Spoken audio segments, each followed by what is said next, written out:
तो दोस्तों ये बहुत ही इंपॉर्टेंट वीडियो है उन लोगों के लिए जिनका एग्जामिनेशन कल बचा हुआ है। मीन्स 13 वीडियो अपलोड करते करते मुझे लगता है 11-12 तो बज ही जाएगा। 13 को है या उनका क्लर्क का एग्ज़ाम है, 19 को, 20 को या 26 को, उनके लिए बहुत ज़्यादा इंपॉर्टेंट है। इसे बहुत ही ख्याल से देखिएगा, बहुत कुछ सीखने को मिलेगा। सबसे पहले मैं बता देना चाहता हूँ आपको एग्जामिनेशन पे जो पहुँचने का टाइमिंग है वो क्या है। ये आप स्क्रीनशॉट ले सकते हो, अभी मैं कुछ लिख नहीं रहा हूँ इस पर। यही है आपका टाइम। एग्जाम्पल के फॉर्म में अगर आपका शिफ्ट 1 है, शिफ्ट 2 है, शिफ्ट 3 है, शिफ्ट 4 है, शिफ्ट 5 है, तो ये सारा है। रिपोर्टिंग टाइम इतने बजे तक है, मतलब इतने बजे तक रिपोर्ट कर सकते हो आप। और जो आपका क्लोजर गेट है, गेट को क्लोज कर दिया जाएगा। इसके बाद एंट्री आपको नहीं दी जाएगी। 8:15 है पहले शिफ्ट के लिए, दूसरे शिफ्ट के लिए 10:15 है, तीसरे के लिए 12:45 है, चौथे के लिए 3 बजे तक है और पाँचवें के लिए 5:15 पर है। और आपका जो हैंड रिटन सैंपल होगा, सैंपल मतलब जो आप लिखेंगे मतलब कि जो आपको स्क्रीन पे ऐसे बॉक्स में बना रहेगा, 2 पॉइंट्स रहेंगे। इसको मैं अभी अच्छे से बताऊंगा। एक पॉइंट ये रहेगा, दूसरा पॉइंट ये है। इसको एलिब्रेट अभी मैं अच्छे से कर रहा हूँ, ठीक है। ये आपको 5 मिनट दिया जाता है एग्जाम से पहले का, ठीक है। उसके बाद जैसे ये खत्म होता है 5 मिनट, उसके बाद एग्जाम शुरू हो जाएगा, उसके बाद एग्जाम खत्म।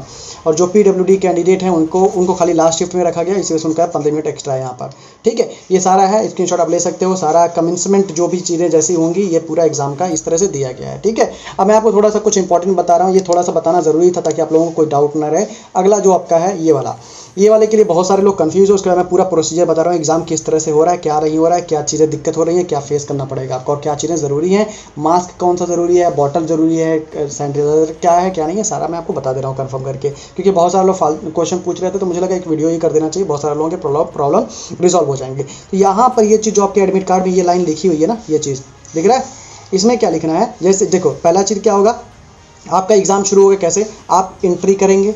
एंट्री करने के बाद से आपको बैठाया जाएगा। एग्ज़ाम से 15 मिनट पहले, जैसे मतलब 15 मिनट आपके बाद एग्ज़ाम आपका शुरू हो जाएगा, उसके पहले आपको जो लॉगिन कराया जाता है, जो आपका रोल नंबर पड़ा रहता है, जो रोल नंबर रहता है और आप जब पासवर्ड डालते हो, ठीक है, पासवर्ड डालते हो, इससे जो आपका लॉगिन होता है ये 15 मिनट पहले लॉगिन हो जाएगी, ठीक है। ये लॉगिन होने के बाद से आपका क्या होगा, आप लॉगिन कर लिए, कंफर्म कर लिए। उसके बाद से आपको 10 मिनट के बाद, 10 मिनट्स के बाद आपको 5 मिनट के लिए एक और विंडो आपको खुलेगी जिसमें आपको कुछ लिखा रहेगा। ऐसे बॉक्स रहेगा, 5 पॉइंट लिखे रहेंगे, 1 2 3 4 5। उसमें इंस्ट्रक्शन दिया रहेगा कि क्या क्या करना है, आपको इन्विजिलेटर वहाँ बताएगा भी, ठीक है। तो ये 5 इंस्ट्रक्शन रहेंगे और इसी 5 इंस्ट्रक्शन के नीचे के बाद आपका नीचे एक बॉक्स ऐसे बना रहेगा जिसमें 2 पॉइंट्स रहेंगे। एक पॉइंट ऐसे रहेगा, एक पॉइंट ये। यहाँ पर कुछ कोड टाइप का लिखा रहेगा 1-1.5 लाइन में, ठीक है। उसको आपको यहाँ लिखना है, समझ गए, इसको यहाँ लिखना है। और ये तो पहला पॉइंट होगा, दूसरा पॉइंट यहाँ भी, दूसरा भी यहीं लिखना है। दूसरा में यहाँ रहेगा, यहाँ डिक्लेरेशन एक तरह से रहेगा कि आप अगर आधार कार्ड लेके गए हो, ठीक है, तो आधार कार्ड वहाँ लिखना है। आधार कार्ड यहाँ पहले वाले बॉक्स में लिखना है, दूसरे बाद आधार कार्ड नंबर लिखना है। या पैन कार्ड ले गए हो तो पैन कार्ड यहाँ लिखना है, ठीक है। जो बॉक्स फिल रहेगा पूरा लिखना है, याद रखना पूरा लिखना। और जो खाली बॉक्स रहेगा वहाँ पैन कार्ड लिख देना या आधार कार्ड जो भी ले गए हो आप, और वहाँ पर पैन कार्ड नंबर या आधार कार्ड नंबर जो भी रहेगा आगे वाले बॉक्स में फिल कर देना है। इसको करने के बाद से एक विंडो और आपको इधर खुली रहेगी जहाँ पर 2 चेक बॉक्स रहेंगे। उन चेक बॉक्स को क्लिक करना है। क्लिक करने के बाद से सेव का ऑप्शन रहेगा, सेव करना है। फिर यस का ऑप्शन आएगा, यस करना है। उसके बाद जैसे ही इन्विजिलेटर जब कहेगा सबमिट कर दो, तब सबमिट कर देना है। सबमिट अगर पहले आपने कर दिया तुरंत आपका एग्जाम क्या हो जाएगा, शुरू हो जाएगा। सबमिट अगर आप मतलब सारे लोग नहीं किया और आपने कर दिया, यस कर दिया, सेव कर दिया, यस कर दिया, उसके बाद सबमिट कर दिया, तो आपका एग्जाम शुरू हो जाएगा और लोगों का एग्जाम शुरू नहीं रहेगा, ठीक है। तो ये चीज़ आपको करना है। क्या लिखिएगा, जब इन्विजिलेटर जब आपसे बोलेगा कि हाँ सेव तो कर लियो, उसके बाद सबमिट करने को जब बोलेगा तब सबमिट कर दीजिएगा, ठीक है। कई लोगों का क्या होगा, 2-3 मिनट में ही लिख लोगे, 5 मिनट आपको टाइम इसके लिए दिया जाएगा। जैसे ये 5 मिनट आपका खत्म होगा, ऑटोमेटिक आपका एग्जामिनेशन शुरू हो जाएगा, समझ गए।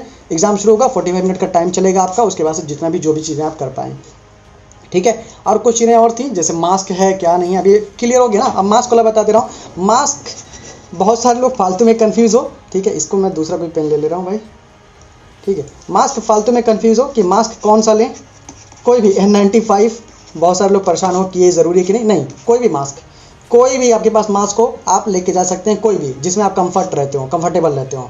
और अगर एक चीज़ मैं बता दे रहा हूँ, अगर आपको एग्जाम में घुटन महसूस हो रही है मास्क लगा के एग्जाम देने में, जैसे कुछ सेंटर्स पे क्या है, एग्जामिनेशन देने में मास्क लगा के कंपलसरी करे हुए हैं वो लोग, मैक्सिमम पे यही होंगे रूल। अगर आपको घुटन महसूस हो रही है, कोई प्रॉब्लम है, मास्क को ज़्यादा देर तक नहीं लगा सकते हो, इन्विजिलेटर को बुलाइए आप, ठीक है। इन्विजिलेटर को बुलाइए और अपनी प्रॉब्लम बताइए और बताइए कि हम मास्क नहीं लगा सकते हैं, अभी हम ऐसे ही रहेंगे, ठीक है, क्योंकि हमें ये प्रॉब्लम है, वो आपको अलाउ कर देंगे। समझ में आया। ये आपको संकोच नहीं करना है कि आप घुटन महसूस करो और उसी घुटन में आप अपना पेपर खराब कर दे रहे हो, पेपर खराब कर रहे हो, तो ये चीज़ सही नहीं है। समझ में आया ना। पेपर आपका खराब नहीं होना चाहिए इसकी वजह से।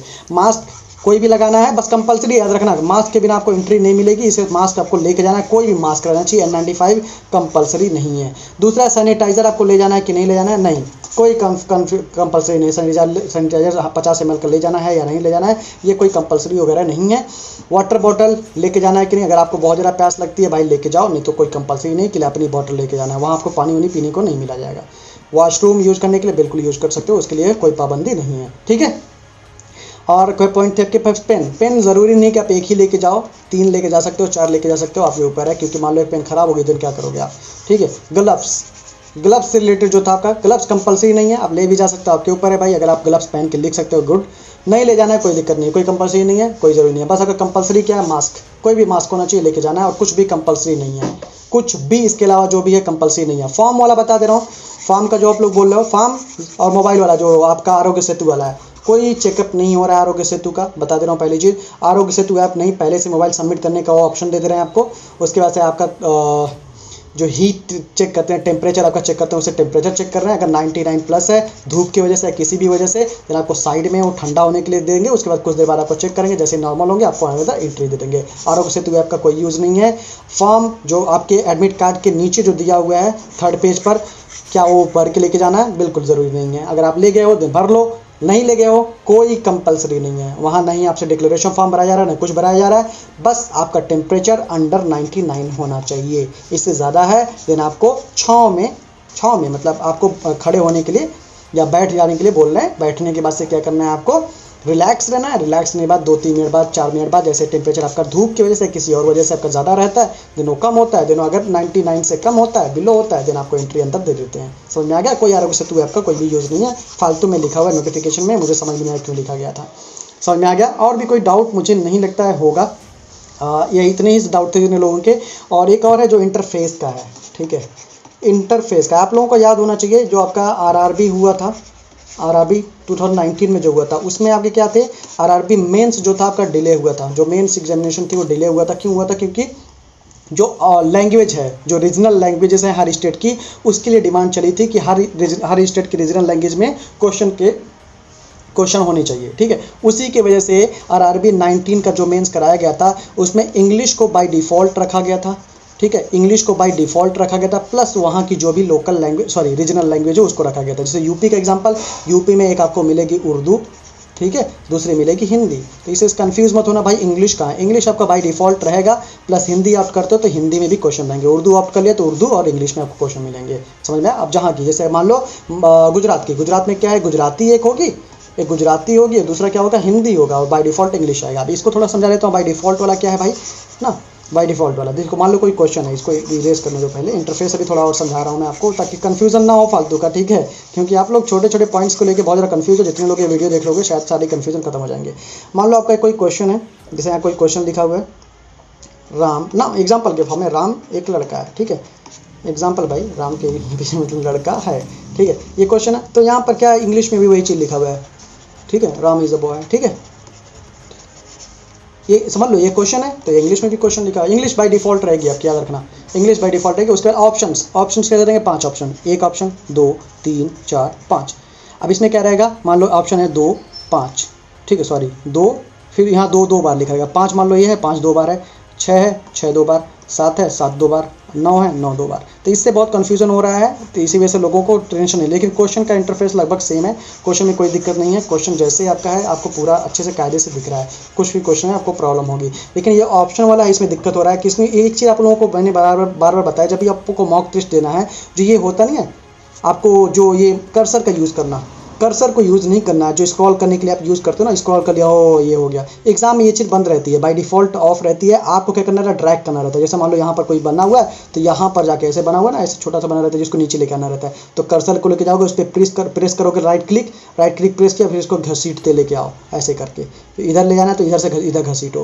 तो ये चीज़ होता है कर्सर का ड्रैग करना, ठीक है ना, ड्रैग करके आपको मिलेगा ऑप्शन, वहाँ पर डायरेक्टली नहीं मिलेगा। समझ में आया? ये चीज़ मैंने बार बार बोला हुआ है कि जब भी आप एग्जाम दें तो कर्सर का यूज़ ना करें, ड्रैग करना सीखें, इससे आपका टाइम बचेगा। जितने लोगों ने ऐसा नहीं किया हुआ था, उनका करीबन 3 to 5 मिनट आपका वेस्ट हो गया, 3 से 5 मिनट इसमें वेस्ट हो गया। और दूसरा रीज़न था इंटरफेस की वजह से वेस्ट हुआ है, क्यों इंटरफेस मतलब जो क्वेश्चन 2 बार थे, इंग्लिश में भी थे, हिंदी में भी थी, और ऑप्शन भी 2 बार थे। कोई ऑप्शन 2 है तो 2 बार लिखा हुआ, तो कंफ्यूज कई लोगों के गलत मार्क करके आ गए हैं, ठीक है। और इनमें जो ऑप्शन थे ऑप्शन में आपको ड्रैग करना पड़ रहा था नीचे, ठीक है। तो ये चीज़ आपको मिलेगा, क्यों मिलेगा आपको, मेंस में भी देखने को मिलेगा, प्रीलिम्स में तो है ही, क्योंकि ऑफिशियल लैंग्वेज के लिए लास्ट ईयर आपकी क्या हुई थी भाई, रीजनल लैंग्वेज के लिए डिमांड चली थी, जिसको एक्सेप्ट किया गया था, बाद में ये चीज़ें इंप्लीमेंट की गई थी।